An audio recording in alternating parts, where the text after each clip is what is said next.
नाज़रीन, मां आहियां कुर्बान बलोच।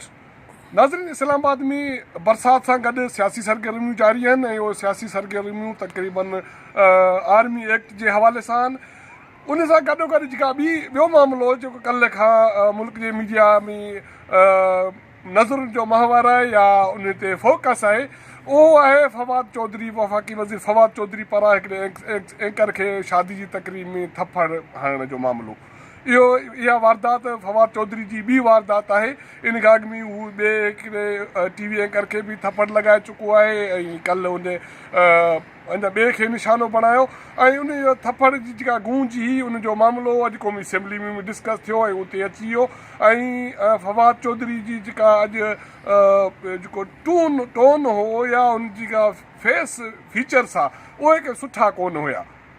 मामिलो जॾहिं असेंबली में आयो त हुन असेंबली जे स्पीकर खे इहा दरख़्वास्त कई त जेका हीअ सोशल मीडिया आहे या यूट्यूब चैनल आहे, इहो मामिलो इहो जेका अमल आहे पाकिस्तान ते नओं अज़ाब आहे, तंहिं करे उनखे लगाम ॾिनो वञे। हुन थोरी वज़ाहत कई त लाहौर में मामिलो कीअं थियो, हुनखे चमाट एंकर खे छो हईं।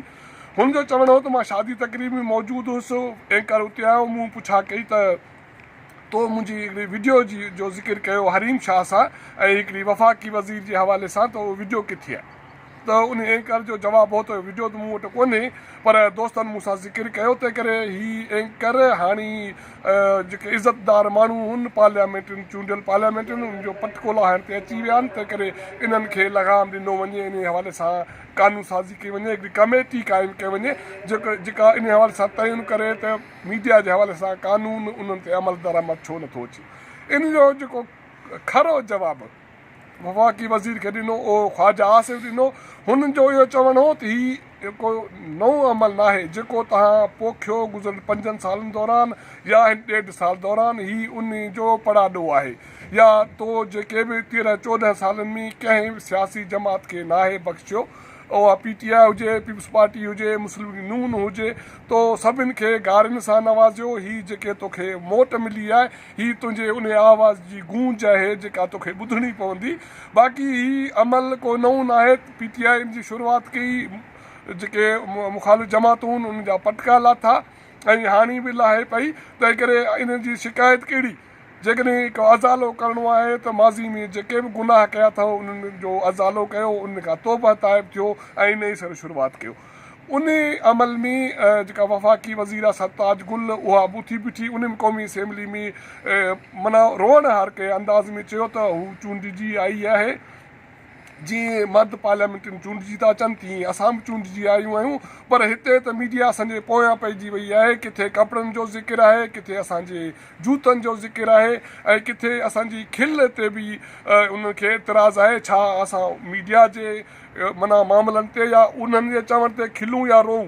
हुन रोअण हर कंहिं अंदाज़ में हुनजो इहो मौक़ुफ़ हो त मीडिया खे रोकियो वञे ऐं असांखे जीअण जो हक़ु ॾिनो वञे। इन सां गॾोगॾु क़ौमी असेंबली में अॼु सॼो ॾींहुं सुबुह खां बरसाति जो सिलसिलो जारी आहे, फुड़ फुड़ पवे पई, पर उन सां गॾोगॾु सियासी सरगर्मियूं उहो अमल बि जारी आहे। ख़ासि करे जेको आर्मी एक्ट उन जे हवाले सां राति चौधरी भाइरनि परवेज़ इलाही, चौधरी शुजात, JUI जे सरबराह मौलाना फज़ल रहमान सां मुलाक़ात कई।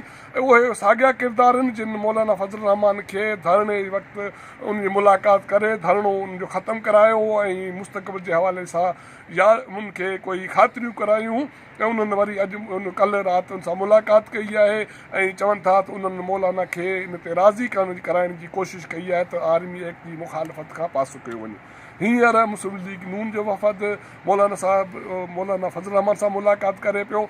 उन सां गॾोगॾु जेको क़ौमी असेंबली जी दिफ़ा कमेटी आहे उनजो बि इजलास थियो। उन जेतोणीक जेका उनजो कानून वारो वफ़ाक़ी वज़ीर आहे उनजी दावा आहे त उन बिल जी मंज़ूरी ॾेई छॾी आहे इतफ़ाक़ राय सां, ऐं पीपल्स पार्टी का हिकिड़ी तरमीम पेश कई जेतोणीक पीपल्स पार्टी कल्ह जेको उनजो कराची में CSA जो इजलास हो उन में इहा दावा कई त हू ॿियनि सियासी जमातनि अपोज़िशन जमातनि सां राब्तो कंदी, मुशावरत कंदी ऐं बिल जे हवाले सां तरमीमूं पेश कंदी जीअं उनखे सुप्रीम कोर्ट जे फ़ैसिले मुताबिक़ बणायो वञे। पर फ़िलहाल ताईं अहिड़ी का बि शइ मंज़र ते न आहे आई। हाणे कुझु घड़ियुनि खां पोइ पीपल्स पार्टी जो चेयरमैन बिलावल भुट्टो हींअर क़ौमी असेंबली जे ऐवान में मौजूदु आहे, हू प्रेस कॉन्फ्रेंस करे पियो ऐं चयो पियो वञे त सुभाणे जेको इहो बिल आहे जेको आर्मी एक्ट में तरमीम जो उहो क़ौमी असेंबली जे ऐवान में पेश कयो वेंदो। हाणे ॾिसूं था त रातो के राति में टे सरगर्मियूं जेके सियासी आहिनि, ख़ासि करे चौधरी भाइरनि जी फज़ल रहमान सां मुलाक़ात ऐं हींअर मुस्लिम लीग नून जे वफ़द जी मुलाक़ात, पीपल्स पार्टी जी जेका तरमीम आहे मुजविज़ा उन ते हाणे सुभाणे बिल कहिड़ी शिकिल में क़ौमी असेंबली में अचे थो, जेका बि सूरत हाल थींदी तव्हांखे अपडेट कंदा रहंदासीं। असांजो चैनल ॾिसो, उनखे लाइक कयो, सब्सक्राइब कयो।